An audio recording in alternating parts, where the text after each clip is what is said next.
बिस्मिल्लाहिर्रहमानिर्रहीम, अस्सलाम वालेकुम। लाइव में डॉक्टर शाहिद मसूद के साथ मैं हूं सुमेरा सलीम। नासिक कराची के इलाके लियारी में 5 मंजिला इमारत मुनहदिम होगी, जिसमें 8 अफराद जाँ बहक और मुतअद्दिद जख्मी भी हुए हैं और इमदादी कार्रवाइयाँ जारी हैं।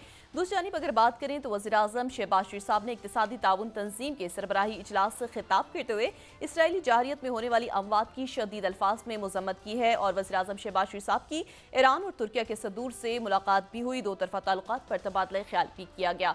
इसके अलावा भी दीगर मौज़ूआत पर आज हम गुफ्तगू करेंगे। स्टूडियो में हमारे साथ मौजूद हैं डॉक्टर शाहिद मसूद। अस्सलाम वालेकुम डॉक्टर साहब। वालेकुम जी, आपको भी। डॉक्टर साहब, वज़ीर आज़म शहबाज शरीफ साहब की ईरानी सदर से मुलाकात हुई है। पाकिस्तान और ईरान के ताल्लुकात को मज़ीद मजबूत बनाने पर बातचीत की गई है। इस मुलाकात से दोनों ममालिक के जो ताल्लुकात हैं उनमें एक मज़ीद क्या पेशरफ्त होगी? नहीं, ये तो सबसे पहले जो सानिया पेश है कराची में, अल्लाह ताला दर्जात बुलंद करे। जो लोग उसमें जानों से चले गए हैं और बहुत से अभी तक मलबे तले दबे हुए हैं, क्रिमिनल इसके ऊपर एक तहकीकात जो हैं और ये एक ऐसे ये वाक़यात जो हैं, ये जिस तरह से गैर कानूनी इमारतों को, चाइना कटिंग्स, प्लॉट और ये ज़मीनें और ये पूरे मुल्क में सिलसिला है, ये मेरा तो ख्याल है कि ये सख्त से सख्त सज़ाओं की जद में ये सारे मामला आने चाहिए। ये माशी दहशत गर्दी है जिसका नज़र जो है अवाम, कुछ हादसे होते हैं ज़ाहिर है, लेकिन ये जो कुछ हादसे ऐसे हैं जो कि माशी दहशत गर्दी के ज़ुमरे में आते हैं। तो देखना ये है कि अब इसकी तहकीकात क्या होती हैं। ये बात भी दुरुस्त है कि पुरानी इमारतें हैं, मखदूश इमारतें हैं, उनको कहा जाता है लोगों को निकलें, वो नहीं निकलते। लेकिन उसके साथ साथ एक दूसरा सिलसिला भी है कि गैर कानूनी इमारतों को और चेक किए बगैर कि वहाँ पे सरिया कैसा है और कितनी बिल्डिंग्स बन सकती हैं, कितनी नहीं बन सकती, वो भी जो है वो एक जराइम पेशा अनासर जो है वो काम भी अपना पूरे मुल्क में करते हैं। ये जो आज़रबाईजान का दौरा है, ये बड़ा ये इंटरेस्टिंग है। इंटरेस्टिंग से मुराद ये है कि इसको ये इकोनॉमिक कॉरपोरेशन ऑर्गेनाइजेशन का इजलास है। ये जो ECO है, ये 3 मुल्कों ने 1985 में मिलकर बनाई थी, तुर्की, ईरान और पाकिस्तान, और इसका इजलास हो गया आज़रबाईजान में। और वहाँ पे अगर हम देखें तो आज़रबाईजान के सदर मौजूद हैं, तुर्की के सदर मौजूद हैं, पाकिस्तान से शहबाज शरीफ साहब मौजूद हैं, उसके बाद जनाब मसूद पशेयां मौजूद हैं जो कि ईरान से। तो चूँकि बनाई 3 मुल्कों ने थी, लेकिन अब इसमें बहुत से मुल्क और इसके रुकन बन गए हैं। तो ये एक बहुत ज़बरदस्त, आप समझें कि जो इसमें सेंट्रल एशिया भी आ गई है बहुत ज़्यादा। किर्गिस्तान भी इसमें मौजूद था, तुर्कमेनिस्तान भी मौजूद था। इसमें बनी सिर्फ 3 मुल्कों ने थी, इनिशिएटिव 3 मुल्कों का था। लेकिन ये जो ब्लॉक बन रहे हैं, रीजनल ब्लॉक, ये मजबूत से मजबूत तर होते जा रहे हैं। तो मैं ECO के इजलास को भी आज बड़ी अहमियत दे रहा हूँ, क्योंकि उसमें जो एक तो ये कि ईरान, पाकिस्तान, तुर्किया तीनों के, फिर आज़रबाईजान में होना, ईरान और आज़रबाईजान के दरमियान ताल्लुकात बहुत बेहतर हो गए हैं। ईरान और आज़रबाईजान और आर्मीनिया के दरमियान भी ताल्लुकात बेहतर होने चाहिए। तो ये ख़ित्ते के अंदर बहुत ज़बरदस्त किस्म के ब्लॉक्स बन रहे हैं, मजबूत तर हो रहे हैं बाहमी रिश्ते, और उसमें पाकिस्तान जो है वो हमें हर जगह नज़र आ रहा है। पहली बात तो ये। दूसरी बात ये कि ये जो इजलास है, इसी इजलास के दौरान 3-4 वाक़यात जो 24 घंटों में हुए हैं उनको भी साथ ही लेते हैं। दुनिया का पहला मुल्क रशिया, जिसने तालिबान हुकूमत को तस्लीम कर लिया, और इस तरह से तारीख़ में ये बात याद रखी जाएगी कि रशिया वो पहला मुल्क बन गया आज जिसने तालिबान की हुकूमत को अफ़गानिस्तान में तस्लीम कर लिया। बड़ी हद तक पाकिस्तान भी अपने ताल्लुकात बेहतर कर चुका है, क्योंकि जब ये ऐलान हो गया था पिछले महीने के सफ़ीर जो हैं वो दोनों मुल्कों के सफ़ीर जाएंगे और डिप्लोमेटिक लेवल पे जो है वो इन्हांस हो रही है इंगेजमेंट, तो जाहिर सी बात है कि फिर उसके बाद ये बात तय हो गई थी कि पाकिस्तान में। लेकिन वो मुल्क जिसने सबसे पहले मुबारकबाद दी है रशिया को मुबारकबाद दी है कि ये बहुत ज़बरदस्त कदम उठाया रशिया ने, वो जो मुल्क है वो है चाइना। तो रशिया ने तस्लीम किया है, चाइना ने मुबारकबाद दी है, तो आने वाले दिनों में मुमकिन है कि मज़ीद ममालिक जो हैं वो भी तस्लीम करें अफ़गानिस्तान की हुकूमत को। और दिलचस्प बात यह है कि ईसीयू का जो इजलास था वहाँ पर भी तालिबान का डेलीगेशन मौजूद था, लेकिन और अफ़गानिस्तान भी इस ये जो ईसीयू है इसके मेंबर्स में गालिबन अफ़गानिस्तान भी है, लेकिन उनका जो डेलीगेशन था वो मौजूद था वहाँ पे, उनकी मुलाकातें हुई। मुल्ला ब्रादर जो है वो वहाँ पे उनको लीड कर रहे थे, उनकी आज़रबाईजान के रहनुमाओं से मुलाकातें हुई। फिर यूएई का डेलीगेशन वहाँ मौजूद था, उनकी आज़रबाईजान के लोगों से मुलाकातें हुई। तो ये बहुत इम्पॉर्टेंट इंगेजमेंट्स हो रही हैं इस वक्त, और जो जियो पोलिटिकल सिनेरियो डेवलप हो रहा है उसमें ये मुलाकातें बहुत अहम हैं, उसमें ये फोरम्स के अंदर नुमाइंदगी बहुत अहम है, बहुत इवेंट्स हो रहे हैं बहुत ज़्यादा। लेकिन इस दौरान जो है एक बात ख़राब हो गई, और वो ख़राब हुई और एक अजब से वक्त पे ख़राब हो गई बात।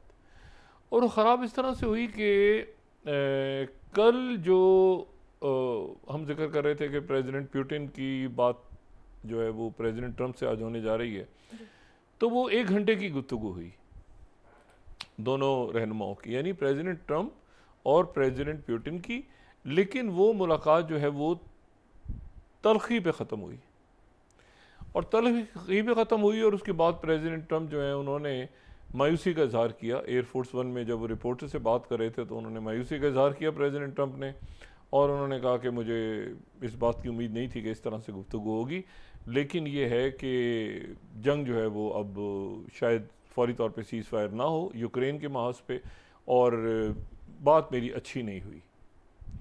अच्छा, इसका जो अलामिया जारी हुआ है उस अलामिया को देख के जो क्रेमलिन की तरफ से, जो रशिया की तरफ से इसका अलामिया जारी हुआ है, सेकंड अगर उस अलामिया को देखें तो ये प्रेसिडेंट पुतिन के जो मुशीर हैं यूरी युशकोव, उन्होंने जो एक अलामिया इस पूरी मुलाकात का जारी किया है, तो उसमें देखें तो ये 1 घंटे की मुलाकात है। पहले 1 घंटे की टेलीफोन कॉल है, पहले तो ये हमें क्लियर हो रहा है। दूसरा ये है कि सेकंड पैराग्राफ में वो कहते हैं कि ट्रंप ने जो गुफ्तगू का आगाज़ किया तो उसमें उन्होंने कहा कि कांग्रेस ने अभी वो बिल, फ्लैगशिप बिल मंजूर कर लिया है, जिसको वो प्रेसिडेंट ट्रंप खुद कहते हैं कि वो वन बिग ब्यूटीफुल बिल है। फिर उसके बाद वो कहते हैं कि पुतिन जो हैं, अगर हम इसको आगे चलें, इसको हम आगे देखें थोड़ा सा, तो वही कहते हैं कि प्रेसिडेंट पुतिन ने जो है वो उनको मुबारकबाद दी इस बात पर, और साथ ही इंडिपेंडेंस डे की मुबारकबाद दी थी। आज 4 जुलाई है, हमारी तरफ से भी अमेरिका को यौम आज़ादी उनका मुबारक हो, और ये उनका नेशनल डे है।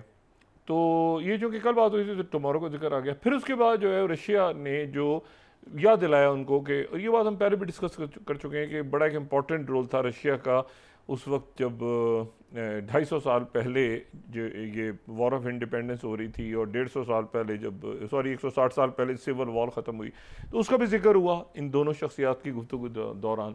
अब ये ध्यान में रखें कि ये 1 घंटे की टॉक है, इससे पहले 2.5 घंटे की टॉक हुई थी या 2 घंटे की टॉक हुई थी।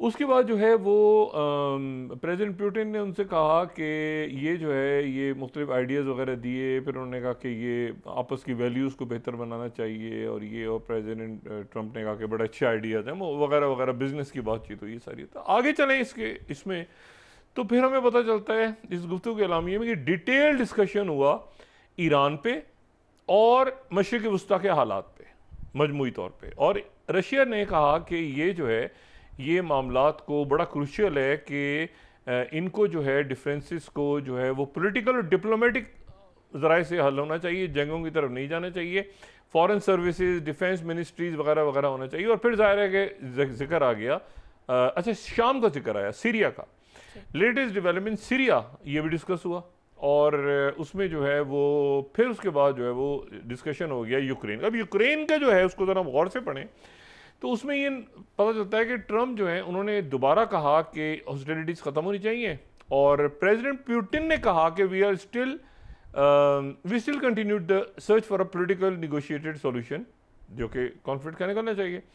उन्होंने अपने काउंटर पार्ट को कहा कि ह्यूमैनिटेरियन एग्रीमेंट जो है वो रीच हो जाएगा, दरमियान में ये टॉक्स होंगी, कैदी वगैरह रिहा हो गए हैं शायद आज कुछ, लेकिन उसके बाद वो ये कहते हैं ये additionally, the president of Russia said that Russia would strive to achieve its goals, namely the elimination of the well-known root causes that led to current state of affairs, the bitter confrontation that we are seeing now. Russia will not back down from these goals.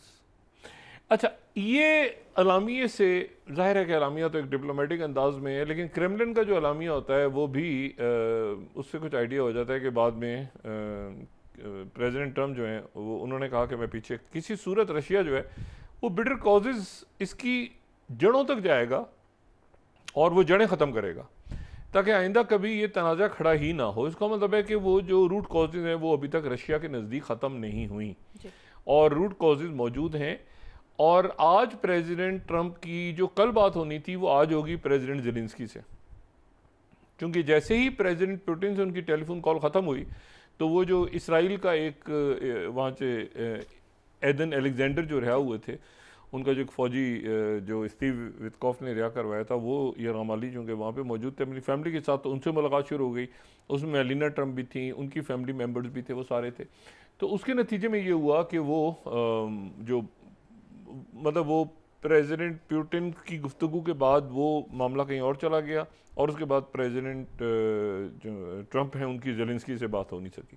Zelensky से आज बात होगी और Zelensky की पूरी कोशिश उसमें ये होगी, प्रेसिडेंट ज़ेलेंस्की की यूक्रेन की, कि वो उसमें जो पैट्रियट मिसाइल्स हैं जो कि 10 पैट्रियट मिसाइल्स थे उनको लेने की दोबारा से बात करें कि हम लेने को तैयार हैं। अगर वो उनको पैट्रियट मिसाइल्स नहीं देते अमेरिकन तो फिर जर्मनी ख़रीद रहा है और वो शायद यूक्रेन को दे, तो वो एक मसला अपनी जगह ख़राब हो गया है। जिस मसले के नतीजे में ये हो रहा था कि एक ज़माने में प्रेसिडेंट ट्रम्प कह रहे थे मैं तुर्की जा रहा हूँ मिलने के लिए पुतिन से, वो जब सऊदी अरेबिया आए हुए तो कहते मैं तुर्की जा रहा हूँ, परसों मेरी शायद वहाँ पे मुलाकात हो जाए। तो पुतिन और ट्रम्प, पुतिन बिल्कुल वो कह रहे हैं कि मैं किसी अपनी पोजीशन से ज़रा भी मैं पीछे नहीं हटूँगा और वो पोजीशनिंग मेरी यूक्रेन यूरोप के हवाले से है।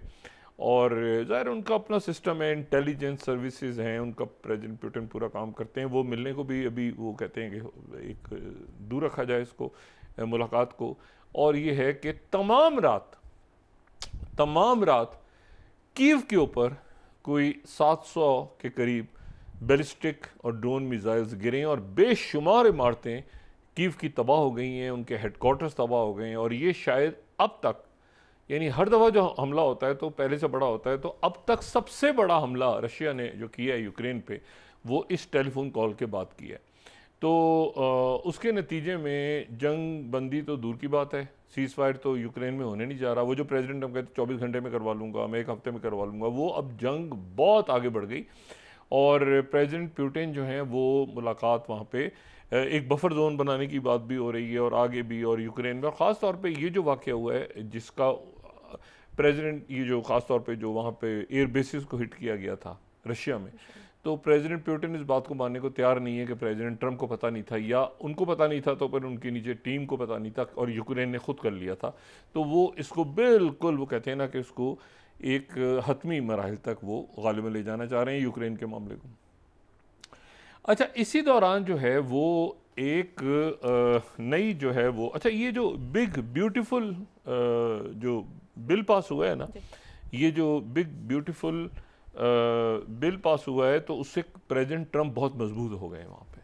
अमेरिका में उनकी पोजीशन बहुत मजबूत हो गई। एक तो ये कि मुखालफिन सारे गायब हो गए और वो मुखालफिन जो है उनको शिकस्त हुई, जिसमें इलॉन मस्क भी थे जो कह रहे थे कि मैं इस बिल को पास नहीं होने दूंगा, और जो बिल अगर किसी ने पास कर लिया तो मैं उसको जीतने नहीं दूंगा, आइंदा टिकट नहीं दूंगा उसको, मतलब मैं उसको नई पार्टी बना लूँगा, ये कर लूँगा, वो कर लूँगा। तो सारे के सारे जो रिपब्लिकन्स हैं उनके ऊपर प्रेसिडेंट ट्रम्प ने काबू पाया और ये बिल मंजूर हो गया। बिल मंजूर होने के बाद प्रेसिडेंट ट्रम्प के पास पावर आ गई बहुत ज़्यादा। एक तो ये है कि तकरीबन $1 ट्रिलियन का जो है वो कट लगेगा मेडिकेड, जो उनका जो आप समझ रहे हैं कि जो पेंशन्स हैं और जो मेडिकल के हवाले से और जो फूड के कूपन्स वगैरह लोग ले लेते हैं, उसके ऊपर वो काफ़ी कट वट करके सारा कुछ।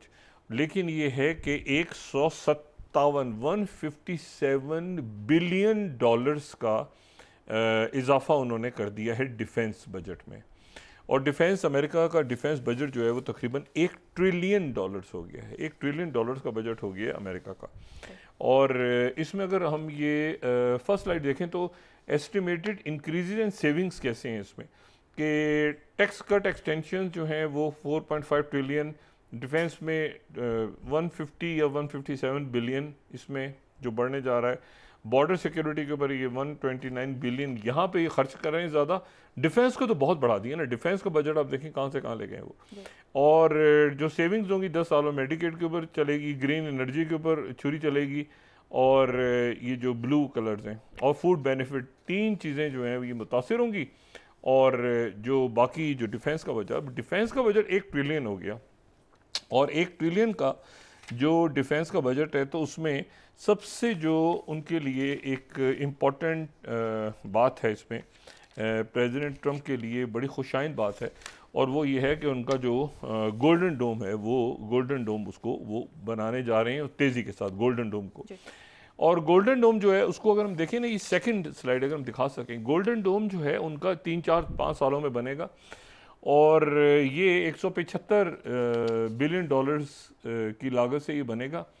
और ये जो है ये तमाम डोमेन्स में बैलिस्टिक, यानी आयरन डोम से इसका नाम, जो इसराइल वाला आयरन डोम था तो ये गोल्डन डोम लगता है कि उसी के नाम से है, लेकिन ये उससे बहुत ज़्यादा, और ये इसमें स्पेस वेपन्स हैं, इसमें बहुत कुछ आगे जाके इस्तेमाल होने जा रहा है। ये सेकंड अगर हम दिखा सकें अमेरिकन गोल्डन डोम, तो ये जो है ये इसमें सैटेलाइट यानी बुलेट टू बुलेट, इसको कहते हैं bullet will hit bullet in the dark, यानी स्पेस के अंदर जो लड़ाइयाँ होंगी वो आगे उसके अंदर ये पूरा जो सिस्टम है, यानी ग्राउंड यानी सरफेस टू ग्राउंड, और ये उससे हट के अब स्पेस टू स्पेस अगर झगड़े हैं फ्यूचर में, लड़ाइयाँ हैं, तो ये उसके अंदर जो है ये उसको मद्देनज़र रख के बनाया गया। और ज़ाहिर है वो चाइना को सामने रख के बनाया गया। और अगर आप उसको मज़ीद देखें तो इंटरसेप्टर्स होंगे, यानी ज़मीन तो बहुत नीचे रह गई ना, ऊपर ये स्पेस में बहुत खेल हो रहा है, और डिटेक्टर्स हैं और मिसाइल्स हैं और बाकी कुछ हैं। और अगर आप इसको फोर्थ देखें तो इसमें बहुत सारी उनके जो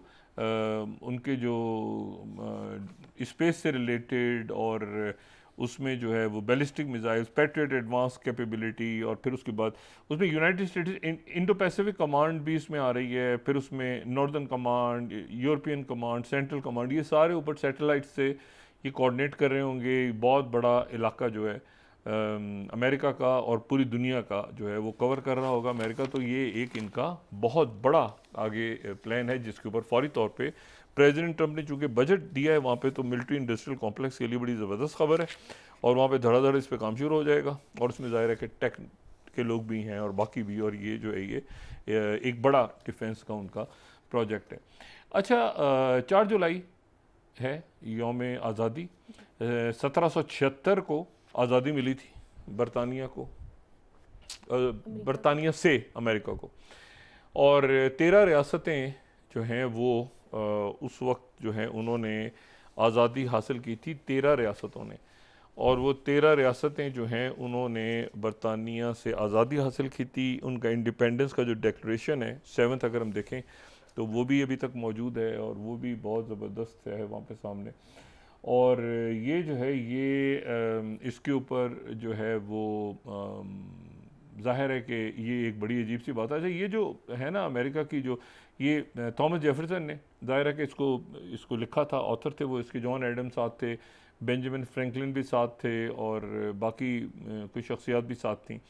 और फिर उसके बाद जो है वो यानी 3 सदूर जो थे उन्होंने इस पर साइन किए थे, जॉन एडम्स जो हैं वो, और इसके ऊपर हमें साइन नज़र आ रहे हैं जॉन एडम्स के, इसके ऊपर साइन थॉमस जेफरसन के और जेम्स मोनरो के, ये 3 साइंस हमें नज़र आ रहे हैं। अच्छा, और ये जो है वो इसमें इम्पॉर्टेंट बात ये है कि ये इसमें झंडा भी तय हुआ था, फिर कैसे होगा, लेकिन असल जो बात है वो ये कि ये आज़ादी इन्होंने बरतानिया से हासिल की थी। और उस वक्त जो है वो जो फिर खाना जंगी और वो सारी हिस्ट्री में जाए बगैर, एक बड़ी इंटरेस्टिंग बात है कि वो जो उस वक्त जंग छिड़ी हुई थी ना यूरोप के अंदर, और ज़ाहिर है कि बरतानिया फ्रांस से लड़ रहा था, स्पेन के कूदा हुआ था बीच में, और यहाँ पर ये जो थे जो अमेरिकन्स थे ये पहले तो ही बरतानिया के साथ आए थे ना, ये नेटिव्स के साथ इनकी लड़ाई हुई थी, सारे नौ आबादियाती यहाँ पर आ गए थे कॉलोनाइजर्स, और फिर उसके बाद आपस में लड़ाई हो गई थी, फिर बरतानिया से आज़ादी हासिल की थी।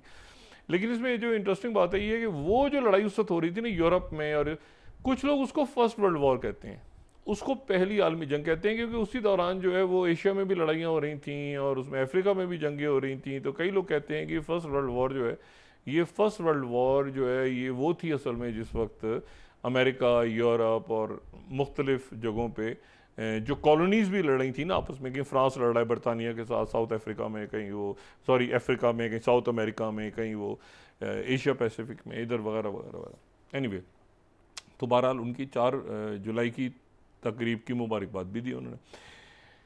अच्छा, अब ये 3-4 इसमें बातें बड़ी अहम हो गई कि यूक्रेन की जंग बंद नहीं होने जा रही। यानी यूक्रेन की ना सिर्फ ये कि जंग बंद नहीं होने जा रही, बल्कि यह है कि यूक्रेन की जो जंग है वो ख़राब हो गई। और रॉयटर्स इसको इस तरह से कह रहे हैं, रॉयटर्स को कह रहे हैं कि Trump disappointed third, Trump disappointed with call with Putin, और वो आज जो है वो बात करेंगे ज़ेलेंस्की से। अच्छा, ये ख़राब होने का मतलब ये है कि इसके जो असरात हैं वो बहुत ज़्यादा होंगे। उसकी वजह ये है कि प्रेसिडेंट ज़ेलेंस्की अगर आज ही कहते हैं कि पैट्रियट मिसाइल्स दें, तो पैट्रियट मिसाइल्स देने से तो जंग और ख़राब होगी, और जंग अगर और ख़राब होगी तो मामलात और बिगड़ेंगे, और मामलात अगर और बिगड़ेंगे तो फिर मामलात बिगड़ने से बिगड़ते ही चले जाएंगे, वो जंग तो ख़त्म नहीं होगी। ठीक है ना, वो जिस जंग को ख़त्म होने का जिक्र किया गया है वो जंग तो ख़त्म नहीं होगी। अच्छा, इसी दौरान एक ख़बर जो है वो मैं यहाँ पे रेफरेंस के साथ मैं चाहूँगा कि मैं यहाँ पे उसको कोट करूँ रेफरेंस के साथ, और वो ख़बर जो है वो साउथ चाइना मॉर्निंग पोस्ट दे रहा है और फिर न्यूयॉर्क पोस्ट भी दे रहा है। तो अगर उसकी कोई तरदीद वहाँ से आती है चाइना से हम कोर्स करेंगे, लेकिन ये कि साउथ चाइना मॉर्निंग पोस्ट ये कह रहा है कि चाइना ने यूरोपीय यूनियन को 14 स्लाइड, चाइना ने यूरोपीय यूनियन को बड़ा एक इंटरेस्टिंग, उनके जो वांगी वहाँ पे मौजूद थे चाइना के लोगों से, उनकी चाइना के लोगों की बात हुई यूरोप के लोगों से, 14 स्लाइड मैं कोट कर रहा हूँ South China Morning Post. China tells EU के it does not want to see Russia lose its war in Ukraine. चीन किसी सूरत जो है वो यूक्रेन को वहाँ पर रशिया को हारने नहीं देगा यूक्रेन की जंग। अच्छा, इसी को फिर न्यूयॉर्क पोस्ट ने उठा लिया कि Beijing can not allow Russia to lose Ukraine war because it wants America distracted, ये वो अपनी उन्होंने कहानी डाल दी। लेकिन बात यह है कि ये अभी तक चाइना की तरफ से अगर कोई इसकी तरदीद आती है तो हम इस पर बात कर लेंगे, लेकिन ये बात जो है चाइना ने बहरहाल बड़ी अच्छी उनके साथ यूरोप के साथ बात, उन्होंने कहा ये रेयर अर्थ मिनरल्स को हमारे चाइना और यूरोप बिल्कुल उसमें ना लाए। चाइना का इन्फ्लुएंस बहुत बढ़ गया है, यूरोप के साथ तिजारत उनकी शुरू हो गई है, कई मुल्क उसमें इन्वॉल्व हो रहे हैं। यानी चाइना यूरोप की जो है ना बड़ी अच्छी ताल्लुकात बड़े अच्छे हो गए, क्योंकि नेटो ही ठुस हो गया और नेटो का दफ्तर खुलना था जापान में, वो सारा फारिग हो गया है। तो अब वो यूरोप के मुल्क जो हैं वो चाइना से रुजू कर रहे हैं कि भाई फ्यूचर में हम अपने इंडिपेंडेंट ताल्लुकात बेहतर बनाएं। ये मैंने बात कल भी की थी कि प्रेसिडेंट मैक्रों की कॉल भी ख़राब हो गई थी, जो प्रेसिडेंट पुतिन है उनकी और मैक्रों की जो कॉल हुई थी, इस कॉल से 24-48 घंटे पहले ही, कल मैंने जिक्र किया था, वो कॉल भी ख़राब हो गई थी। और ये कॉल भी ख़राब हुई है जो प्रेसिडेंट ट्रंप की कॉल है प्रेसिडेंट पुतिन के साथ। अच्छा, अब चंद घंटों के बाद फैसला आने वाला है, या कुछ देर में ही फैसला आ जाएगा कि हमास ने क्या उस मंसूबे को कबूल कर लिया है जो मंसूबा प्रेसिडेंट ट्रंप ने अनाउंस करना है, या तो नेतन्याहू के जाने से पहले या नेतन्याहू की वाशिंगटन में मौजूदगी के दौरान, क्योंकि वीकेंड आ गया और कल जो है वो बहरहाल नेतन्याहू ने फ्लाई कर जाना है वाशिंगटन के लिए, कल या परसों, क्योंकि मंडे को मीटिंग है ना। तो मंडे की मीटिंग से पहले क्या जंगबंदी हो जाएगी? आज भी वहाँ पे शहादतें हुई हैं गजा में, तो क्या उससे पहले सीज़फायर हो जाएगा या वहाँ जाके होगा? और क्या हमास एक्सेप्ट कर लेगा या कुछ और उसमें रद्दोबदल हो रहा है? वक्फा लें, उसके बाद बात करते हैं। नाज़रीन, वापस आते हैं एक छोटे से ब्रेक के बाद।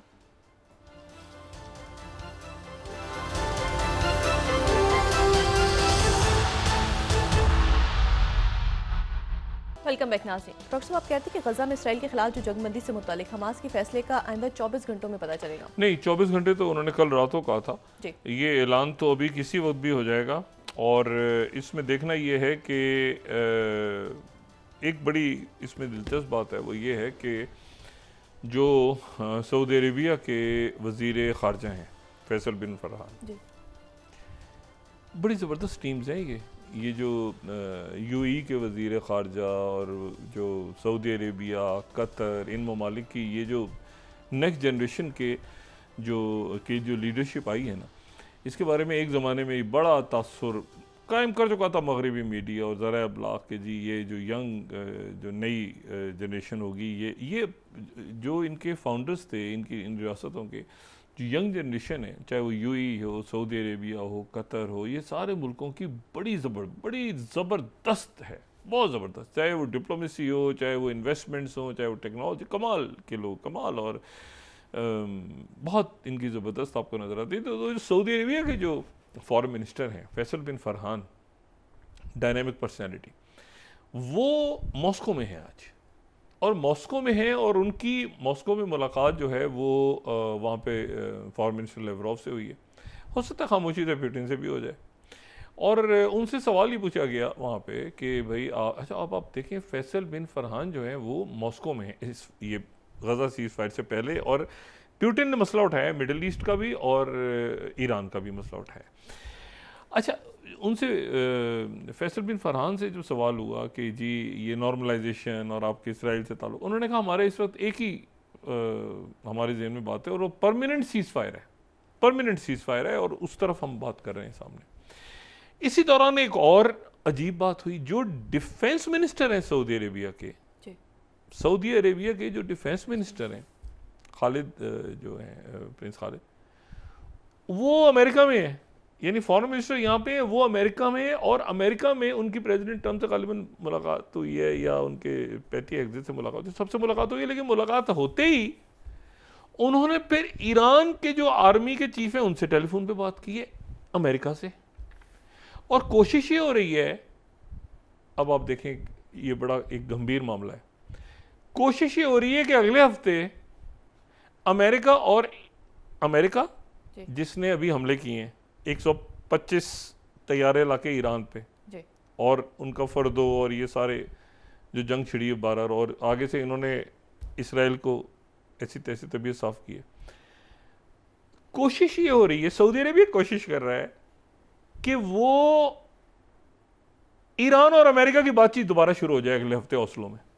वो जो ओमान में ख़त्म हुए थे डायलॉग, वो वहाँ शुरू हो जाए, दोबारा न्यूक्लियर पे बातचीत शुरू हो जाए, तलखी ख़त्म हो जाए। तो वो जो प्लान था ना कि यहाँ पर मुल्कों के दरमियान कशीदगी पैदा हो जाएगी और कोई एक मुल्क एक तरफ खड़ा हो जाएगा, एक तरफ, ऐसा बिल्कुल नहीं हुआ। तो ये इतनी बड़ी मिसकैलकुलेशन हुई है, जो मुख्तलिफ ज़ायनिस्ट और जो लड़वाने वाले यहाँ पे लोग बैठे हैं उनकी तरफ से इतनी बड़ी मिसकैलकुलेशन हुई है कि वो करीब आ गए हैं, ये सारे मुल्क जो हैं, ये सारे मुल्क करीब आ गए हैं।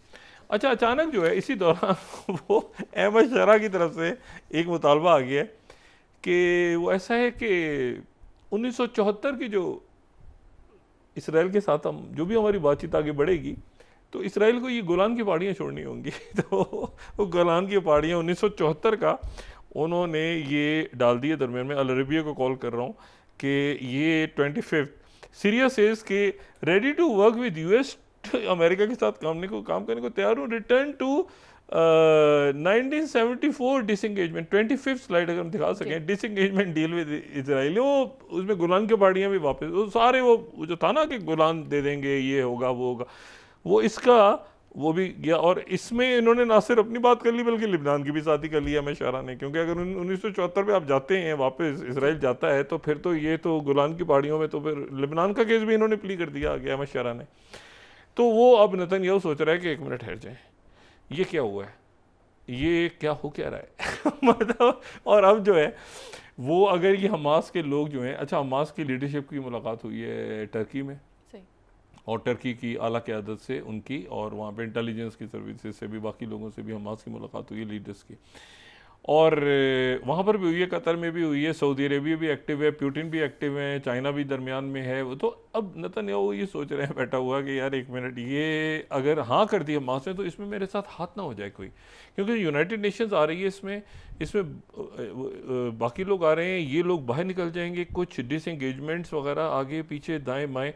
तो अब वो ये जो जिस पे तय कर चुका था वो नेतन्याहू, जिस पे तय कर चुका था ट्रंप के साथ, और ट्रंप साहब ने जिस पे हमास की तरफ भेज दिया था और हमास ने हाँ या ना करनी है, उससे अब नेतन्याहू भाग रहा है। लेकिन नेतन्याहू भागने से यहाँ से पकड़ा ट्रंप ने कि इसमें क्या चीज़ है भाई, अभी तो इसमें कोई इब्राहिम एकॉर्ड नहीं है, कोई इसमें तस्लीम करने का किस्सा ही नहीं है। इसमें जब आगे जाके 60 दिनों की बात होगी, उन 60 दिनों में अगर ये सारे कैदी, यरगमाली, फौजों का विड्रॉल, ये सारा कुछ हो गया, तो फिर वो फ़लस्तीनी रियासत जो है वो किस शक्ल में आएगी, वहाँ पर इस दौरान गज़ा में और मगरबी किनारे के अंदर कौन से ममालिक की फ़ौजें होंगी, किस तरह से होगा, क्या वो अभी बहुत बात की बात है। अभी तो अहमद शारा ने कह दिया कि 1974 की ये गुलाम की पहाड़ियाँ भूल जाएं। नेतन्याहू अपनी तरफ से मुतमईन बैठा होता कि ये तो चलो मैंने तो कम से कम सीरिया को तो अपने हाथ में लिया, तो सीरिया होता खड़ा हो गया इन वक्त पे। तो अब ये जो है, अब वो ये सोच रहा है कि अगर ये हमास की तरफ से हाँ हो गई तो क्या होगा, ना हो गई तो क्या होगा, ना हो गई तो फिर जंग। तो इस वक्त क्या जंग, कैसे, मतलब क्या वो कत्लेआम, मजीद कत्लेआम, इसको आपके ख्याल से मौजूदा सूरत हाल में वो कहेंगे अच्छा कत्लेआम करो, आज फिर उसने लोग शहीद किए। तो हमास अगर हाँ कर दे दी है तो फिर वो सोच रहा है कि इसके पीछे क्या ट्रैप है। वो नेतन्याहू सोच रहे हैं कि इसके पीछे क्या ट्रैप हो सकता है कि अगर हमास हाँ कह दे कि ठीक है मैं मंजूर है और सीज़फायर हो जाए फौरी तौर पे।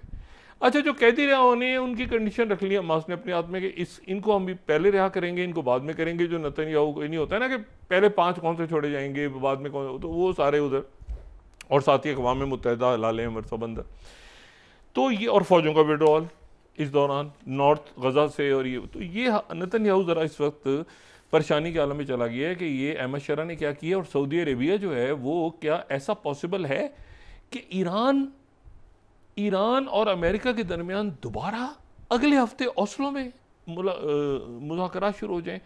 और ये मैं यहाँ 23rd कोट कर रहा हूँ एक्सिस को, US plans nuclear talks with Iran 23rd in Oslo next week. अब मुझे अब ये बताएं कि ये कौन से ईरान के साथ जिस पे अभी जंग खत्म हुई है अमेरिका की, उनसे इसराइल को साइड पे फेंक के दोबारा अमेरिका चाह रहा है कि मैं बातचीत शुरू करूं। इसराइल है ही नहीं इसमें, वो नेतन्याहू कहीं है ही नहीं, उसको वो कह रहे हैं कि अच्छा हमने फतह कर ली, हासिल कर ली, ये देखो 2 ज़बरदस्त मुल्क हैं। प्रेसिडेंट ट्रंप कह रहा है हम और ईरान हमने मिलके इसराइल को तबाह बर्बाद कर दिया, फलां कर दिया।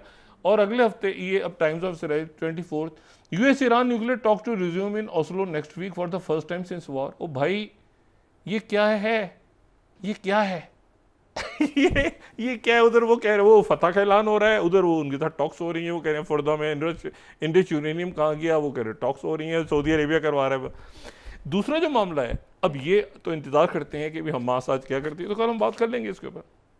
लेकिन उसके साथ जो मामला है, इंडिया का मामला कुछ फंस गया है, और मैं उसकी वजह इंडिया के प्राइम मिनिस्टर ही बताएंगे खुद कि क्या हुआ है, उनके साथ क्या हो रहा है और वो क्यों कर रहे हैं। पहली बात तो ये है कि चाइना की तरफ से कल तो बात हुई थी ना कि उन्होंने एलामिया जारी किया था दलाई लामा पे, इंडियन मीडिया कोट कर रहा हूँ, China urges 27th, China urges India to act cautiously mid row over Dalai Lama succession plan. China ने बाकायदा इंडिया को कहा है, ठीक है, उनके स्पोक्स पर्सन ने, चाइना की जो स्पोक्स पर्सन है, कि बहुत एहतियात करना है इसके ऊपर, दलाई लामा वाली जो बात कर रहे हो उसमें बहुत एहतियात कर रहा है। चाइना की थोड़ी बात को बहुत समझना चाहिए। The Hindu 28th, China warns India against interfering in Tibet matters, warns. मैंने कहा नहीं, ये बगैर मुझे बिल्कुल नहीं पता कि इस वक्त इनकी फॉरेन पॉलिसी कौन बना रहा है, कौन चला रहा है, क्या कर रहा है, किस रुख पे जा रहे हैं, बगैर वजह के उनके ताल्लुकात बेहतरी होती खित्ते में। तो फिर Indian express 29th, China warns India, क्योंकि वहाँ पे यूनियन मिनिस्टर जो हैं उन्होंने अपनी अथॉरिटी को बैक किया, तो वो बीजेपी के हैं, तो उसके बाद वो चाइना ने वॉर्न कर दिया इंडिया को। बस इतनी बात ही चाइना करेगा, इसके बाद जो है वो मुझे नहीं पता कि क्या आगे और किस तरह से मामला जा रहे हैं। अच्छा, उसके बाद जो है इनके टैरिफ के मामले फंस गए, ये कि कॉन्गो में हैं, पता नहीं कहाँ पे हैं, कहाँ पर प्राइम मिनिस्टर जो हैं मौजूद हैं, इनकी टीम वापस आ गई है डील फाइनल किया, मगर टैरिफ पे डील नहीं हुई, टीम वापस आ गई है इंडिया। अच्छा, और उसके बाद इन्होंने प्रेसिडेंट ट्रंप को भी तड़ी लगा दी। आज वो डील फेल हो गई है तो प्रेसिडेंट ट्रंप को तड़ी लगा दी है। और टाइम्स ऑफ इंडिया अब ये 42nd, मैं नहीं समझ पा रहा ऑनेस्टली। मैं इंडिया की, कई दफ़ा होता है ना आप कुछ गैस करते हैं, इवन यूक्रेन क्या सोच रहा है, मुझे प्राइम मिनिस्टर मोदी का कुछ नहीं समझ में आ रहा कि कहाँ जा रहे हैं, किस रास्ते पे जा रहे हैं। 42nd, डोंट मेक डील्स, अरे don't make deals on deadlines. ये 9 तारीख को पूरी दुनिया में, अच्छा ये उनकी जो है वो तारीख करीब आ गई तो कह रहे हैं कि डेडलाइन नहीं बनाओ। उसके बाद जो है वो business today, countdown to July 9th 43rd, India trade team returns from US, deal progress awaited. ये करके कि ये क्या है, इसको क्यों नहीं इन्होंने किया, देखे ना, इसको क्यों नहीं किया। इसमें दरमियान में अच्छी खबर से रिपब्लिक वाले दे रहे हैं 45th, उनका बहुत शुक्रिया, रिपब्लिक टीवी जो है उनका ख़ास तौर पे शुक्रिया, और ये बड़ी अच्छी उनकी तरफ से बात है ये, और इसको हमें अप्रिशिएट करना चाहिए। 45th, India Pakistan hockey team to travel to India for Asia cup in August, hockey India confirms to Republic TV. ये 45th है, तो पाकिस्तान की टीम वहाँ जाके हॉकी खेलेगी, और ये बड़ी अच्छी बात है। तो पॉज का बटन दबा रहेगा, यकीनन ऑपरेशन सिंदूर का पाकिस्तान की टीम हॉकी खेल के वापस आ जाएगी, और मैं उम्मीद करता हूँ कि इस दौरान वो बटन जो है वो दबा का दबा ही रह जाएगा। उसके बाद जनाब ये आप, मैंने आपसे कहा ना कि इनका जो फाइनेंस का मसला है वो क्या मसला है, ये इंडिया टुडे 37 टैरिफ ड्रामा, मैं उनके सिर्फ पेपर्स पढ़ रहा हूँ, और मैं, आप यकीन करें कि मुझे समझ नहीं आ रहा कि ये किस तरह दुनिया को कैसे, अगर अमेरिका के साथ ये हैं, चाइना से इन्होंने पंगा ले लिया, दलाई लामा समेत, एससीओ समेत, क्वाड समेत सारा, तो फिर ये क्या है। 37 tariff drama 2.0, India last push to seal US trade deal with Trump. वो भाई कर लेते ना, मतलब इसको करें ना ख़त्म। अच्छा, इंडिया प्रपोज अब ये रिटेलिएशन जवाब देंगे, ये बहुत गलत पॉलिसी है। पता नहीं इनको किसने कहा है कि ये 38 जो फाइनेंशियल एक्सप्रेस वाले कह रहे हैं कि रिटेलिएट करेंगे, ऑटो टैरिफ्स लगाएंगे अमेरिका के ऊपर, और ट्रंप को इन्होंने बताया है कि जी 2.8 बिलियन की एक्सपोर्ट्स हैं, तो रिटेलिएटेड ये अमेरिका पे टैरिफ लगा देंगे। ये सब क्यों, ये क्या कर रहे हैं इस वक्त, ये मतलब कैसे। The Hindu, India's concern share with US senator, वो जो वहाँ पे लिंडसे ग्रैहम का जो बिल है, जो 500% टैरिफ अलग लगने हैं इंडिया पे। द हिंदू, वो इन्होंने शेयर किया है लिंडसे ग्रैहम से, तो वो जयशंकर चूँकि वहाँ पे मौजूद थे क्वाड के लिए, तो उनकी बात हुई है, तो वो भी बात नहीं बन रही। विल क्रॉस दैट ब्रिज, अच्छा एक तो ये इतना घिसा फटा जुमला, मैं बहरहाल इनकी तरफ से हमारे यहाँ भी बहुत यूज़ होता है, विल क्रॉस द ब्रिज, ठीक है ना, when we come to it, उतना जब ओके लोग हैं वो यार वो मर जाएंगे सामने, विल क्रॉस द ब्रिज, जब पहुँचेंगे तो वो इस तरह के जुमले जो है ना, जज्बाती जुमले। अच्छा, Indian Express, will cross that bridge when we come to it, भाई ये तो आ रहा है परसों, इसको हल करें ना इस मसले को। 40 स्लाइड जयशंकर जी कह रहे हैं 500%, वो टैरिफ अलग है, ये टैरिफ अलग है, जो 26% या 20% या 30% ये टैरिफ अलग है, वो 500% अलग है कि रशिया से आपने ऑयल ख़रीदा या कुछ भी। और फिर इकोनॉमिक टाइम्स कह रहे हैं India team back from US 41st, trade talks to continue कैसे होंगी, जो वापसी होगी वहाँ से। ये मेरा ख्याल है कि कोई ऐसा कोई इनके दरमियान कोई, या तो मतलब मैं इसको कुछ कहना नहीं चाहता। देखें 35 देखें आप ज़रा, India proposes retaliatory duties at world trade body against US.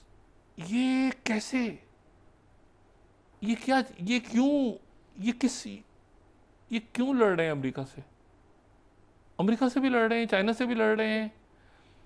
The Hindu, at WTO 36, India proposes retaliatory duties against US, America से। यानी आपने तो एक ज़बरदस्त डील बना, आप उनके यहाँ पे उनके आप क्वाड का हिस्सा, पूरी दुनिया में कहीं ऐसा नहीं हो रहा जो इस वक्त इंडिया कर रहा है, इंडिया और अमेरिका के दरमियान हो रहा है। सारे मुल्कों के मामला तय हो गए, कुछ को वो ख़त लिखेंगे, वो 1-2 दिन के अंदर वो मामला तय हो जाएंगे।